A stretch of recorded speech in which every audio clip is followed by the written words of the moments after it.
जूझी किसान, बदलते भारत की शान।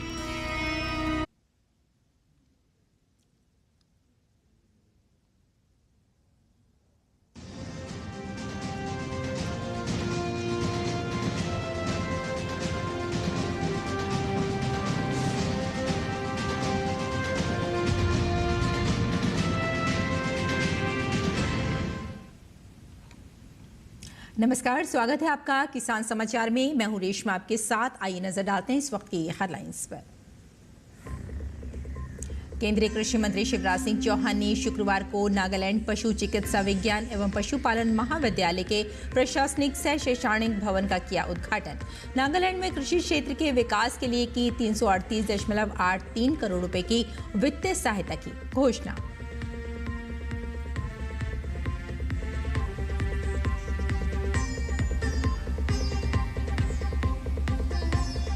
केंद्रीय कृषि मंत्री शिवराज सिंह चौहान ने असम में चाय बागान का किया दौरा। वहां काम कर रही महिलाओं से की मुलाकात।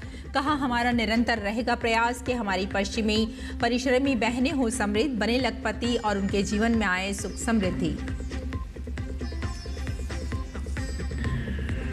अब किसानों से श्री अन्न भी खरीदेगी मध्य प्रदेश सरकार। मुख्यमंत्री डॉक्टर यादव ने प्रदेश में रागी, कोदो, कुटकी, ज्वार, बाजरा, मक्का जैसी श्री अन्न का उत्पादन बढ़ाने के लिए दिए निर्देश। स्मार्ट खेती की दिशा में एक महत्वपूर्ण कदम। IIT खड़गपुर ने बनाया अत्याधुनिक रोबोटिक सिस्टम जो पौधों की बीमारियों की पहचान करने और स्वतः कीटनाशक छिड़काव करने में है सक्षम।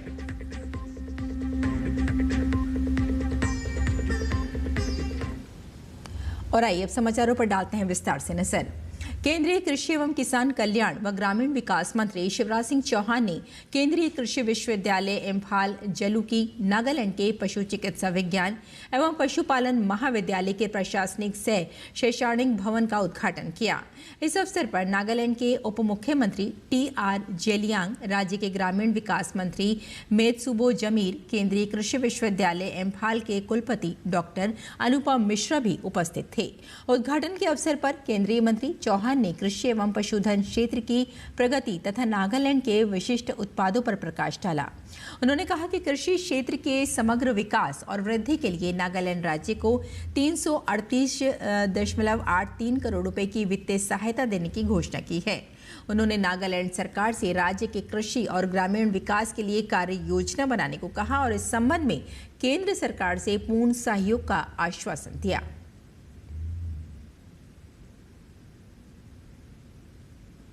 केंद्रीय कृषि मंत्री शिवराज सिंह चौहान ने असम में चाय बागान का दौरा किया और वहां काम कर रही महिलाओं से मुलाकात की और चाय बागानों में उनके कार्य और परिश्रम को नजदीक से जाना। उन्होंने कहा कि हर पत्ती में उनकी मेहनत की कहानी छुपी है। हमारा निरंतर प्रयास रहेगा कि हमारी ये परिश्रमी बहनें और अधिक समृद्ध हों, लखपति बने और उनके जीवन में सुख समृद्धि आए।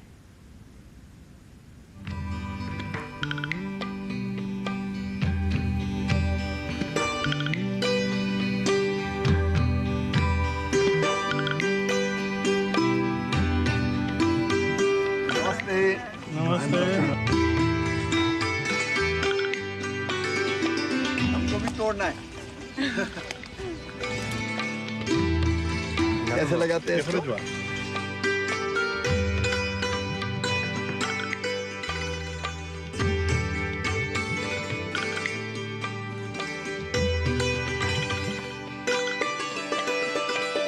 कोई कम और ज्यादा तोड़े तो कोई हाँ, ठीक है। कोई बोनस देते हैं, कोई ज्यादा तोड़ता है तो? हाँ, देता है सर। देता है? हाँ। एक्स्ट्रा तोड़ने का एक्स्ट्रा पैसा मिलता है? मिलता है। और मजदूरी कितने दिन में मिलती है? हफ्ता में सर। हर हफ्ते मिल जाती है। थोड़ा काम करूँ ना मैं भी। कुछ नहीं कर रहा है, इनको तो दिन भर करता है। तो मंत्री को भी करना चाहिए कि नहीं? तब तो पता चलेगा तकलीफ क्या होती है, काम कैसा होता है। पहले PMO एक घर नहीं मिला था गार्डन में।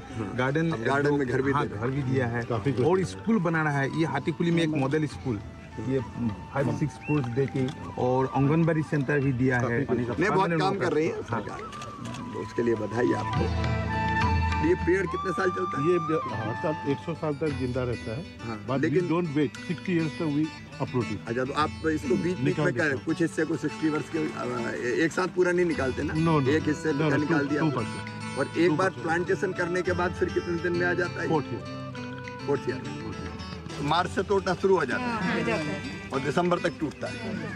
तो रोज टूटता है या कभी कभी टूटता है?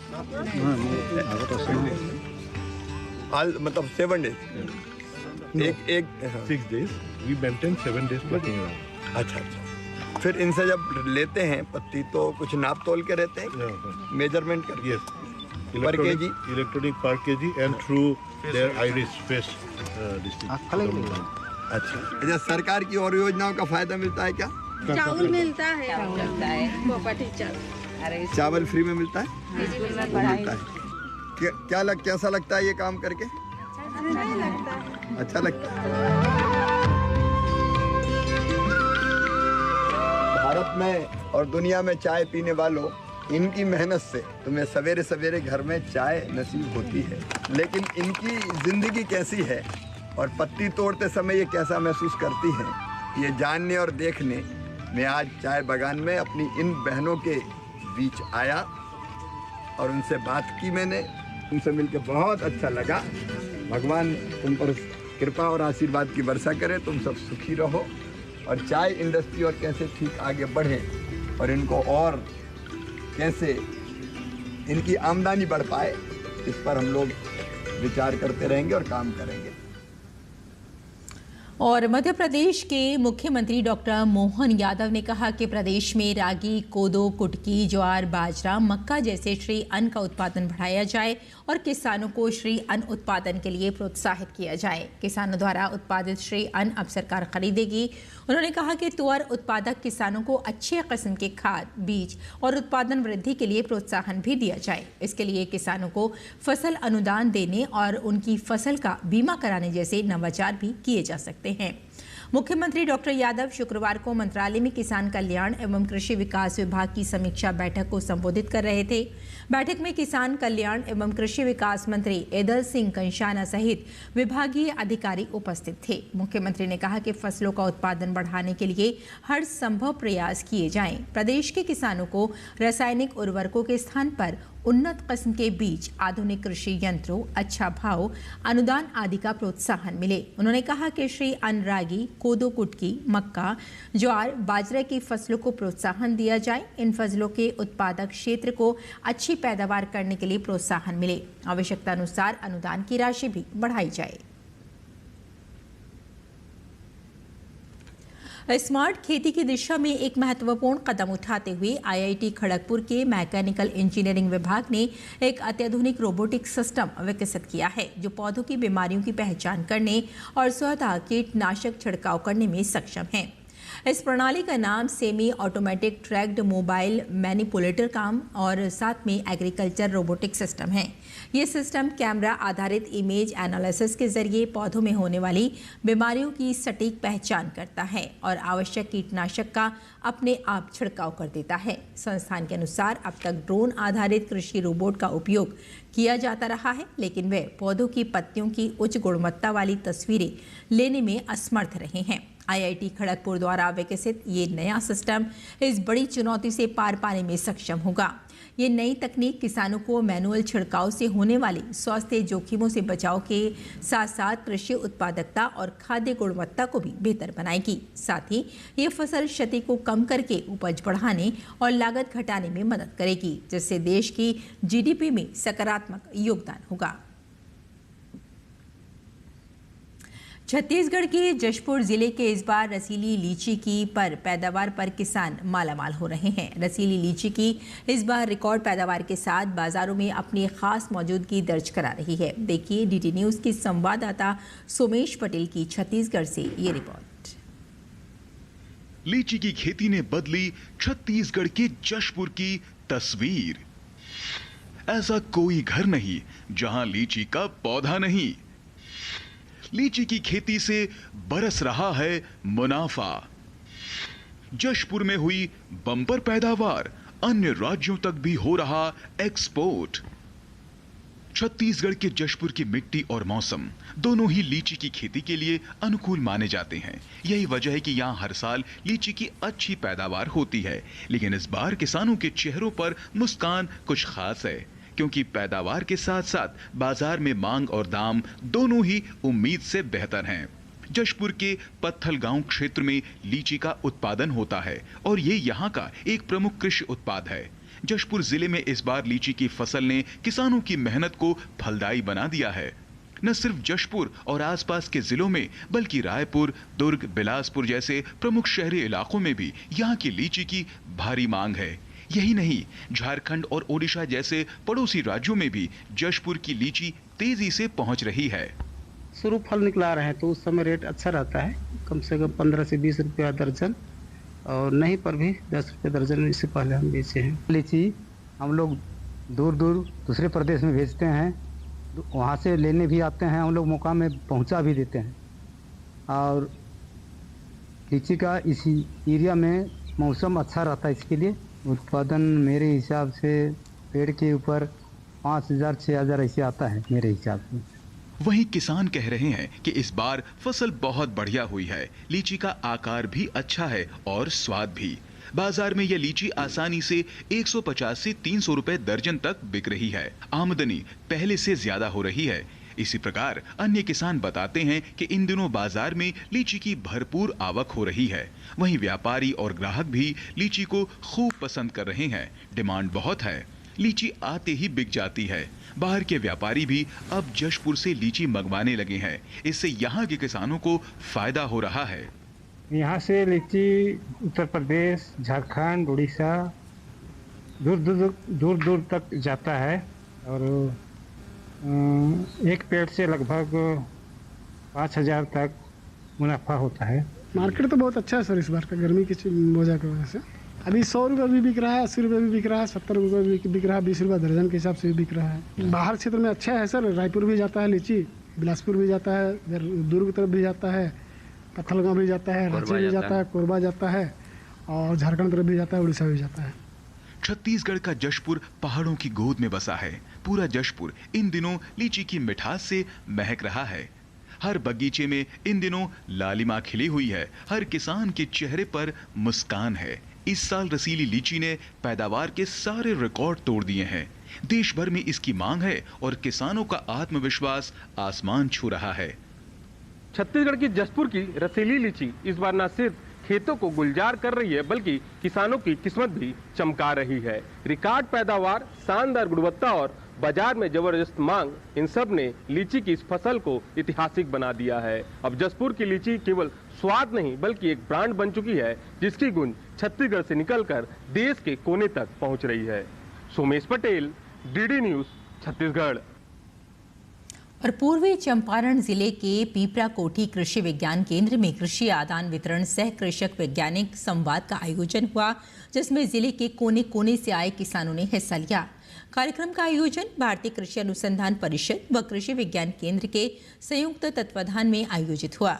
इसके तहत पीपरा कोठी ग्राम में फसल विविधीकरण पर पायलट परियोजना के अंतर्गत कृषि आदान वितरण सह कृषक वैज्ञानिक संवाद कार्यक्रम का आयोजन हुआ। कार्यक्रम में पूर्वी चंपारण जिले के नरहा, मानिचपरा, पटोरा एवं घनश्याम पखरी ग्राम के कृषकों को मक्का, बाजरा और साथ में मडुआ तथा अरहर के उन्नत बीज वितरित किए गए। परियोजना के प्रधान अन्वेषक डॉक्टर संजीव कुमार ने किसानों को संबोधित करते हुए उक्त फसल की उन्नत खेती के तकनीकों को विस्तार पूर्वक समझाया।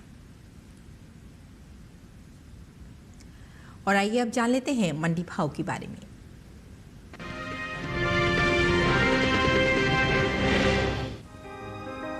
मंडियों में इन दिनों गुड़ की आवक सामान्य है। शुक्रवार को उत्तर प्रदेश की ज्यादातर मंडियों में गुड़ बिकवाली के लिए पहुंचा। हाजिर भाव को देखें तो 16 मई को ज्यादातर मंडियों में गुड़ के सौदे बढ़त के साथ हुए। वहीं कुछ मंडियों में भाव स्थिर भी रहे। एगमार्कनेट के मुताबिक आंध्र प्रदेश की चित्तूर मंडी में 15 मई को गुड़ की कीमत थी 3,500 रुपए। 16 मई को इसके भाव में कोई फेरबदल देखने को नहीं मिला और भाव 3,500 रुपए पर बना रहा। राजस्थान की उदयपुर मंडी में भी गुड़ के भाव में स्थिरता रही। यहाँ दोनों दिन यानी 15 और 16 मई को गुड़ का भाव 3,700 रुपए पर बना रहा। वहीं उत्तर प्रदेश की लालगंज मंडी में गुड़ की कीमत में मजबूती देखने को मिली। 15 मई को यहां गुड़ 4,175 रुपए पर बिका था। 16 मई को इसके सौदे 40 रुपए चढ़कर 4,215 रुपए पर हुए। इसी तरह उत्तर प्रदेश की रामपुर मंडी में इस दौरान गुड़ के भाव में बढ़त दर्ज की गई।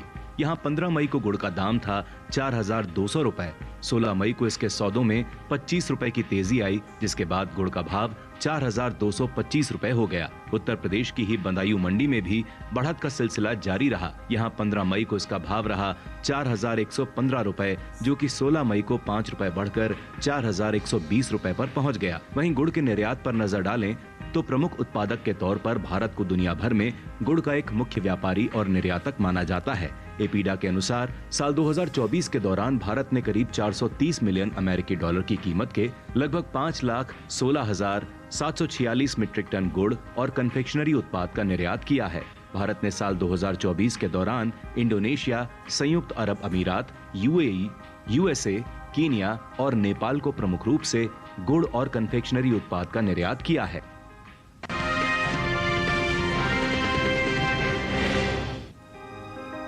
शुक्रवार को ज्यादातर मंडियों में टमाटर के सौदे सुस्ती के साथ हुए, जबकि कुछ मंडियों में भाव तेज भी रहे। एगमार्कनेट के मुताबिक पंजाब की दोराहा मंडी में टमाटर का कारोबार कमजोरी के साथ हुआ। यहां 15 मई को टमाटर का भाव 1700 रुपए था, जो 16 मई को 200 रुपए लुढ़क कर 1500 रुपए पर रह गया। राजस्थान की सूरतगढ़ मंडी में भी इस दौरान टमाटर के सौदों में नरमी देखने को मिली। यहां 15 मई को टमाटर की कीमत 800 रुपए थी, जो 16 मई को 50 रुपए घटकर 750 रुपए क्विंटल रह गई। उत्तर प्रदेश की तुलसीपुर मंडी में टमाटर के भाव में गिरावट का सिलसिला जारी रहा। यहां 15 मई को टमाटर का भाव 850 रुपए था। 16 मई को इसके सौदे 10 रुपए गिरकर 840 रुपए पर हुए। जबकि हरियाणा की गुरुग्राम मंडी में टमाटर की खरीद तेजी के साथ हुई। यहां 15 मई को टमाटर का भाव रहा 1,100 रुपए। 16 मई को इसमें 100 रुपए की मजबूती आई और भाव 1,200 रुपए क्विंटल पर जा पहुंचा। टमाटर की पैदावार को देखें तो भारत के 7 राज्य ऐसे हैं जहां टमाटर की सबसे ज्यादा खेती होती है। ये राज्य देश का 75% टमाटर पैदा करते हैं। आंध्र प्रदेश ऐसा राज्य है जहां सबसे ज्यादा टमाटर की पैदावार देखने को मिलती है।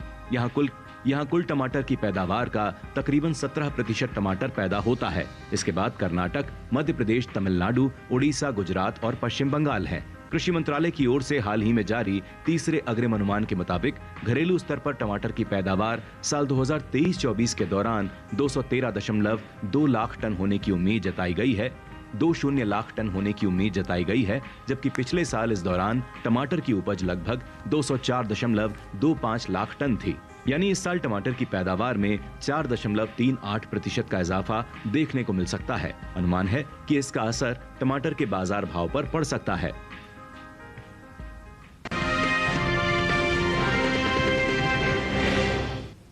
और किसान इस मौसम में कैसे रखें अपनी खेती का ख्याल, आइए जान लेते हैं।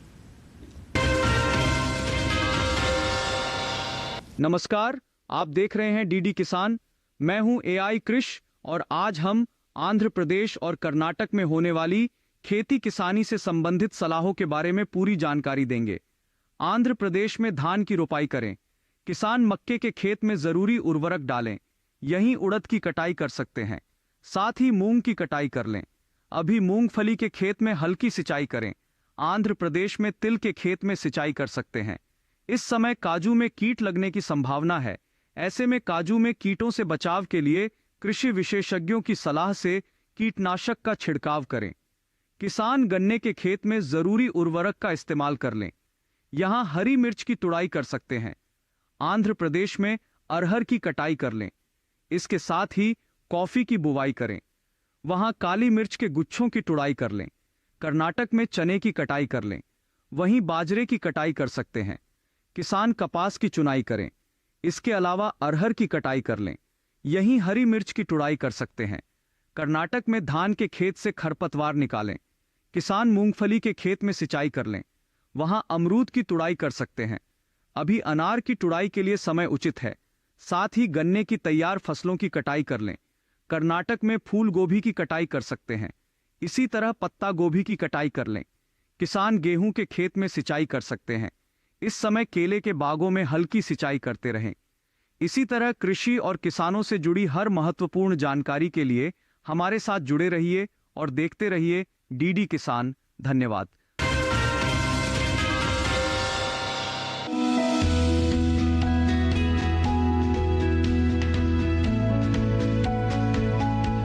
टमाटर के लिए जीवांश वाली बलुई दोमट और दोमट मिट्टी इसके लिए ज्यादा उपयुक्त होती है।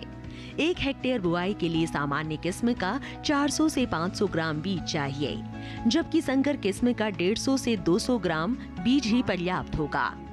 जिन किसानों की पौध तैयार हो गई है वो अब इसकी रुपाई कर ले। रुपाई के लिए खेत को अच्छी तरह जोतकर मिट्टी को भुरभुरा बना ले और क्यारियां तैयार कर ले। हर क्यारी 0.75 मीटर चौड़ी और जरूरत के हिसाब से 5 से 10 मीटर लंबी हो सकती है। ध्यान रहे कि सीमित बढ़वार वाली फसल के लिए कतार से कतार के बीच की दूरी 60 सेंटीमीटर और पौध से पौध की दूरी 45 सेंटीमीटर होनी चाहिए, जबकि असीमित बढ़वार वाली फसलों में कतार से कतार की दूरी 75 सेंटीमीटर और पौध से पौध के बीच की दूरी 50 सेंटीमीटर होनी चाहिए। रुपाई दोपहर बाद करना ज्यादा बेहतर रहेगा। रुपाई के तुरंत बाद जरूरत हो तो हल्की सिंचाई कर दे। बाद में जब भी आवश्यक हो तो पानी देते रहे।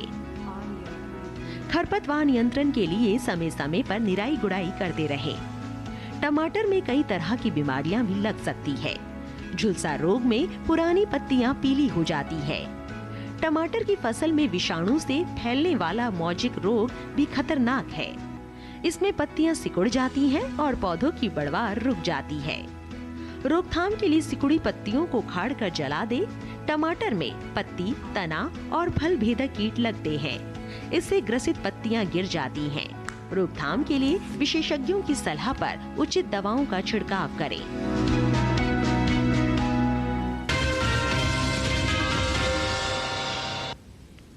और खेती किसानी के साथ साथ आइए नजर डाल लेते हैं कुछ और महत्वपूर्ण खबरों पर। खास खबर में